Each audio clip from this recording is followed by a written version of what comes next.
Shalom bien-aimés, soyez les bienvenus à notre programme sur comprendre les dons spirituels. Parlons de la parole de sagesse. La parole de sagesse est un don de révélation. Ce don est beaucoup confondu avec la sagesse. La sagesse est un potentiel, une capacité qui se manifeste de façon permanente, alors que la parole de sagesse n'est pas permanente car elle intervient pour une situation bien précise.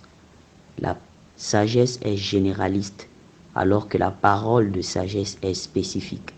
Celui qui donne une parole de sagesse n'est pas forcément sage. Celui qui vous donne une parole de sagesse aujourd'hui n'est pas forcément qualifié à le faire demain, car c'est la parole divine inspirée à qui Dieu veut. Dans Acte 5, versets 34 à 39, Gamaël donne une parole de sagesse sous inspiration de Dieu. Une parole de sagesse est un acte prophétique. En effet, c'est un acte simple révélé pour répondre à un problème. Moïse, dans Nombre 21, verset 8, a dressé le serpent ardent sous inspiration. C'est une parole de sagesse, c'est un acte inspiré par Dieu. Josué a contourné Jéricho dans le chapitre 6 du verset 1 à 16 par une inspiration de Dieu.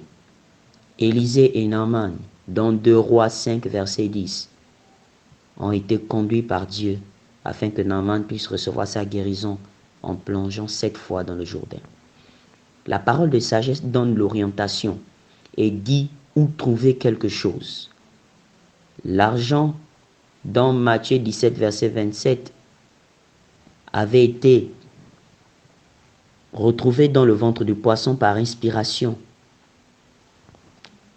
par la manifestation de la parole de sagesse que Jésus-Christ a donnée à ses serviteurs.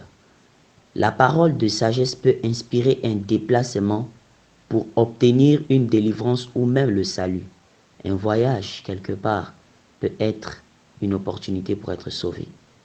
Nous avons vu comment est-ce que la guérison d'un aveugle dépendait d'un environnement dans Marc 8, verset 23.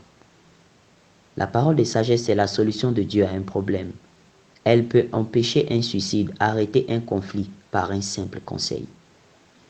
Pour ceux qui font les affaires, elle vous fera dire les mots justes pour présenter un produit, gagner un contrat, convaincre un client, gagner des actions, car c'est une parole qui vient avec l'énergie nécessaire pour gagner les cœurs des actionnaires en face de vous. Elle vous aide à prendre un vol au bon moment pour rencontrer quelqu'un d'incontournable pour votre réussite. Elle tranche un problème. Dans 1 Roi 3, versets 24 à 27, Salomon tranche un problème par la parole de sagesse. Dans Jean 8, versets 1 à 8, la femme adultère est sauvée par la parole de sagesse de Jésus-Christ. C'est une inspiration soudaine du Seigneur qui vient orienter, donner une solution, une direction pour sortir d'un problème bien défini. La parole de sagesse peut vous donner les mots nécessaires pour la conversion d'un grand incrédule. Un leader sans parole de sagesse est un religieux. Vous désirez être conduit par Dieu? Alors laissez-le mettre ses paroles dans votre cœur. Exode 4, verset 12. Shalom.